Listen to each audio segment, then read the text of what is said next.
Welcome to the SVG-TV news for Tuesday, November 12th. I'm Khalil Kato with the details. A proper system of progression for union leaders, the elimination of partisan political rivalry, and measures to encourage more participation of members were identified as issues hampering trade unions in the country. This was pointed out by educator Philbert John as he examined the role of the SVG Teachers Union as leaders in education at the annual C.W. Prescott Memorial Lecture delivered last evening at the French's House. The lecture forms part of activities to commemorate Teachers Solidarity Week being observed under the theme SVGTU Taking the Lead. John said the union plays a critical role in ensuring quality education through its continued focus on teacher training and has an important role to play in building the nation. He said there are, however, some challenges to which the union continues to grapple with, such as the divisions created by partisan political rivalry. John said it is important for educators to consider the union as a fraternity regardless of political persuasion and put its interests before politics. That comes to mind, is it going to make my government look bad? Is it going to make my party look bad? And based on that, people act accordingly. And I don't know what else we can do to let our members know that union is union, politics is politics. And in the union, it's all about a fraternity. It's a brotherhood, it's a sisterhood. And irrespective of your religion, your party, it does not matter. We are here for each other's interests. The politicians know that. And they are afraid that we will consolidate ourselves to that extent that we will not necessarily look to them for certain things. So we need to do what we can to eliminate this disease, this cancer of partisan politics that is the downside of it, that appears to be affecting our union. John said ill-equipped and ill-prepared leadership, which emerged within the union, can also affect the capacity of the union to lead, and that the union must examine ways in which persons with leadership qualities can advance. We need to find a way to attract good talent, good innate talent in the leadership of the organization. Because one bad president, one bad general secretary, one bad minute taker can affect the membership right through. You invite 12 people to a meeting, and when they turn up for the first time, no minutes, or the person who didn't come, that it turns them off immediately, and then there's no excuse. So we have to look at the way we recruit our persons in leadership. My own suggestion, that they should not be qualified for national duties until they have functioned effectively at the branch level and at the committee level. There should be a progression. People just come straight in like a parachute and drop down, bam, and name president. And they have no clue as to how the organization is run. But then that's me. And most of the time I'm wrong. The educator said members' apathy towards union activities is an issue which continues to affect the union's ability to effectively lead, noting that more has to be done to alleviate this problem. I understand the executive is working very hard to invigorate. One of the new initiatives is to host a social gathering at the end of every month.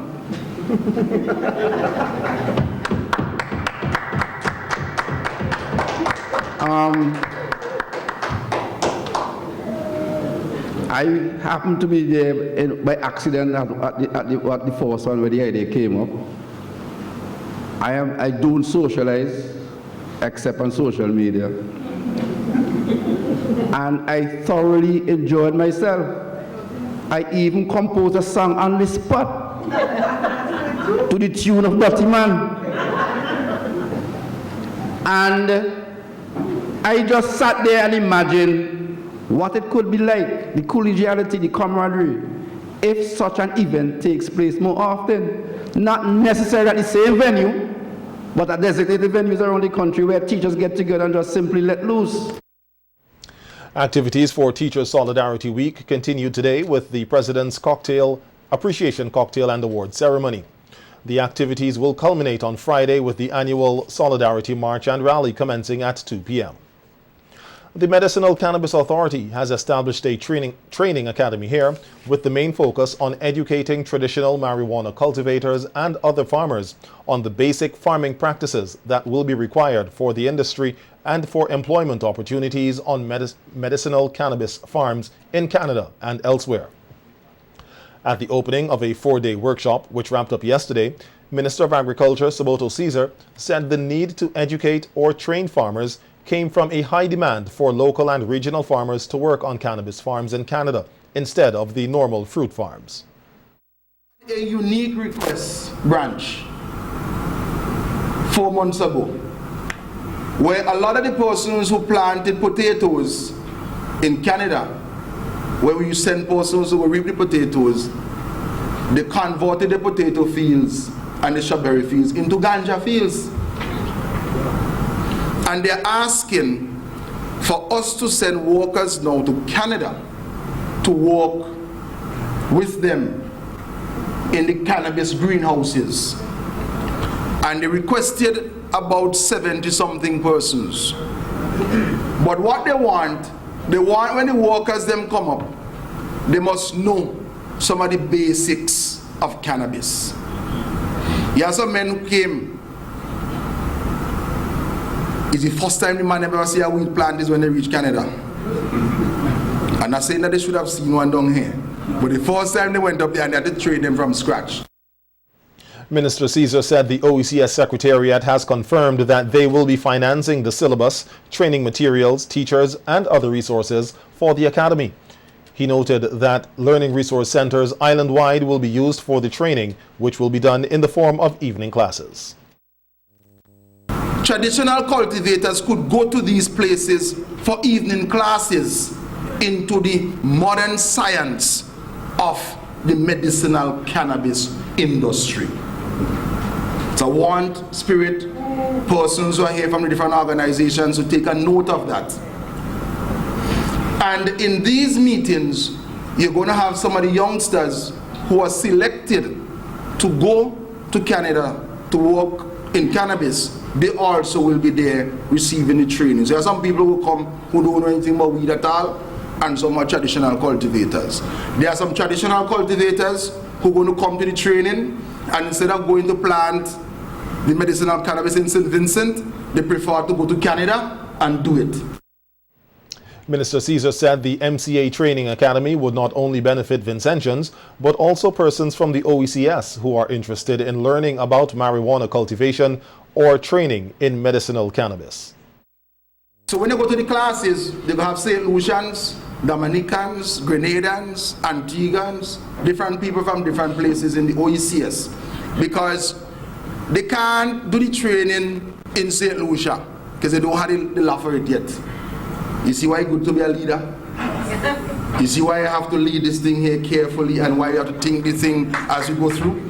Because when you're leading the thing good buffer, people will come on board and give you the support. We have said to the OECS Secretariat that for the persons who are coming from overseas, they don't have to pay a single dollar for the training. You just have to pay a passage, and we're going to speak to several guest houses here where the persons could stay. For persons who go into sail, for example, on some cruise ships, you have to go to Barbados and they give you a 1-week training, and then you come back to St. Vincent and then you go on the ship. So when you go on the ship, you know, my brother, you have the basic training. So we're going to do that here through the authority. The Plant Protection and Quarantine Unit is said to be taking proactive steps to prevent the tropical race 4 disease from entering SVG. This disease affects both bananas and plantains, and if entered, can have a devastating effect on the already struggling banana industry. Head of the Plant Protection and Quarantine Unit, Michael Delplesh, said the disease is normally introduced via imported produce, and the unit continues to make the relevant checks to ensure that ensure that imported produce are not infected. He said the unit also is examining measures to test other mediums through which tropical race 4 or TR4 can enter the country. And this is as destructive or even more destructive than the Moko disease. And we are on alert now to ensure that we take all precautions in terms of the importation of planting materials into this country.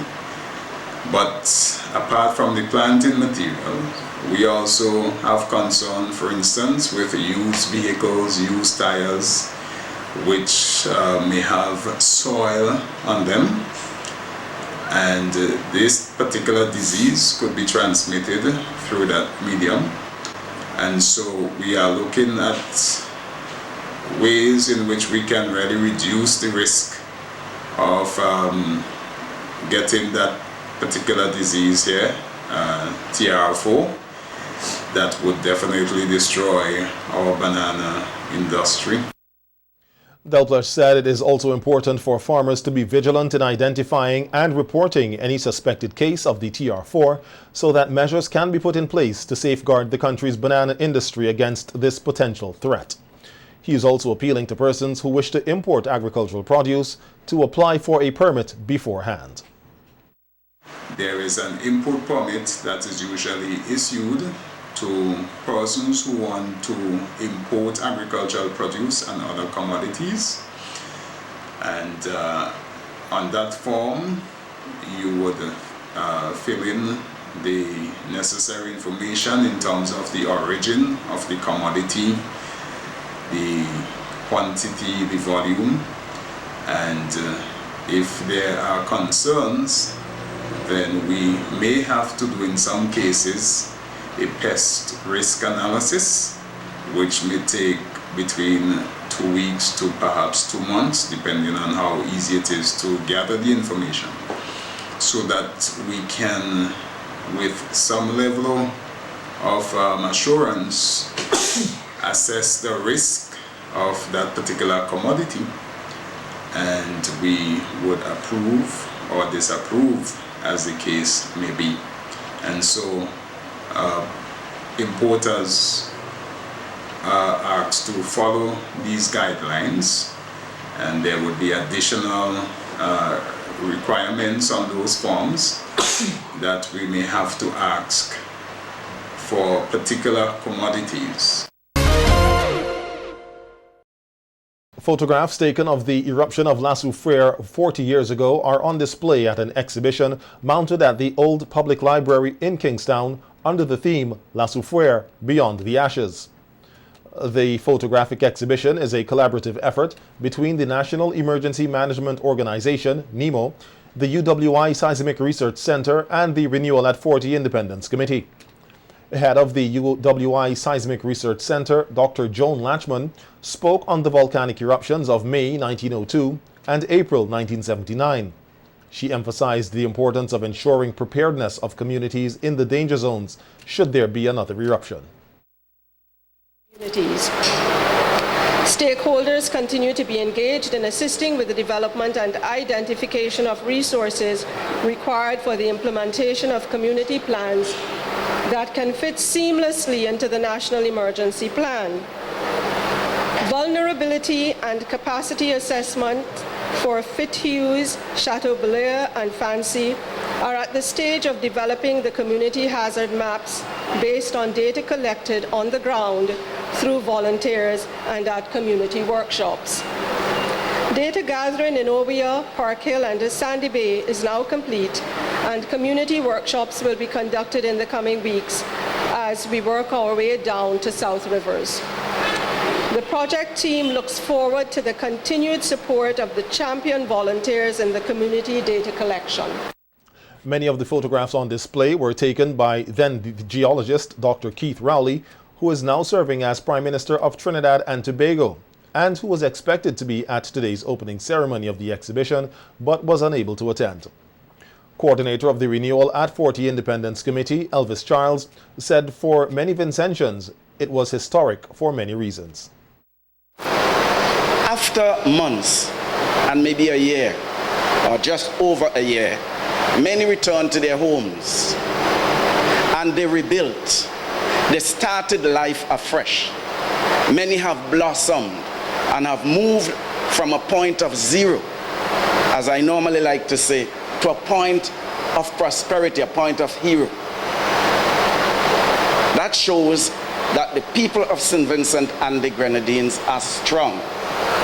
It shows our resilience, that even though we were knocked down 40 years ago, we found time to bounce back. We were aided by all who found sympathy with those who were affected. Today's exhibition was officially declared open by Prime Minister Dr. Ralph Gonsalves, who praised the organizers for hosting the event. And for the first time, Calypsonian King Olo performed his song Soufrière, which he wrote 40 years ago. Here's a snippet. Vincent Chan in New York City, send them their sympathy to their family. But instead of they get down on their knees and pray, you're just fighting them for Bodo every day. Get down on your knees and pray. So if we're coming again, Vincent Chan, be aware, especially the people in Chateaubelair. Following the eruption of La Soufrière in 1979, a number of changes took place, and one of them was the migration of persons to various areas in Kingstown. Prime Minister Gonsalves pointed this out as he made his address at the opening of the exhibition.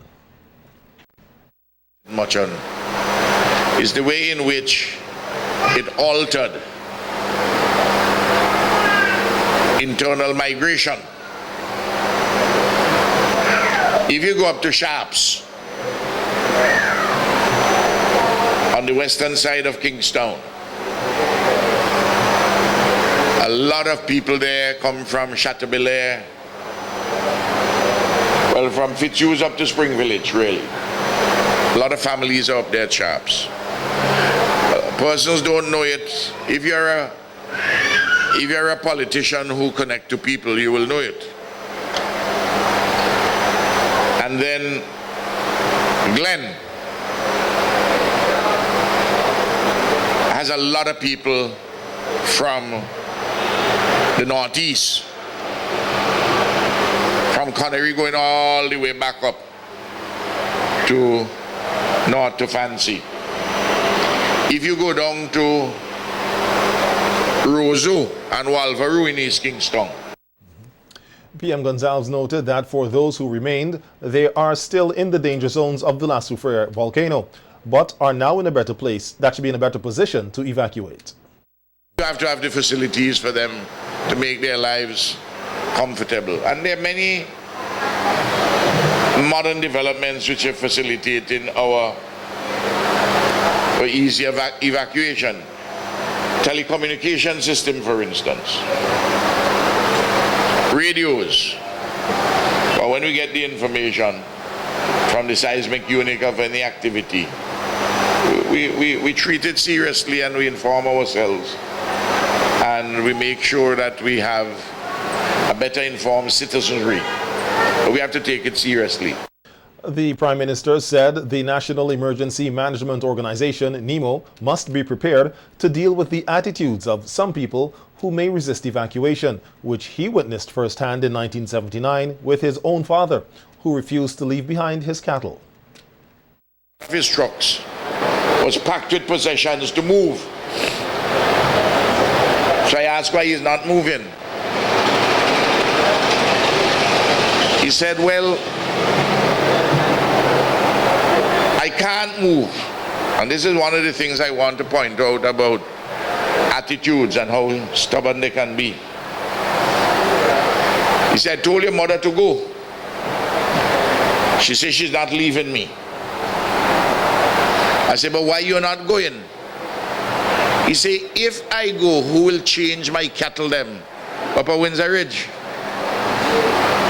I can't leave my cattle them to burn.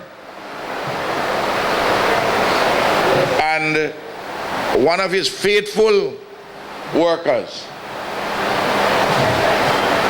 stayed with him, stayed in the downstairs of the house. His stuff packed too. His family had gone because he had young children. So then it was my father, my mother, and me, and my older brother. Citizens are reminded that once an emergency appeal is made, they must heed the call. The Police Welfare Association, the PWA, in conjunction with the Royal St. Vincent and the Grenadines Police Force, will host the inaugural Elson Raka Richardson Memorial Lecture this Thursday, November 14th, under the theme, Honoring the Fallen and the Brave. The lecture will take place at the French's House from 6 p.m. The guest speaker will be Reverend Adolph Davis, Superintendent Minister of the Methodist Church. Brief remarks are expected from Deputy Commissioner of Police Frankie Joseph and Chairman of the Police Welfare Association, Station Sergeant Brenton Smith. The late Elson Richardson was a police officer who was killed on November 14, 2004, while in service.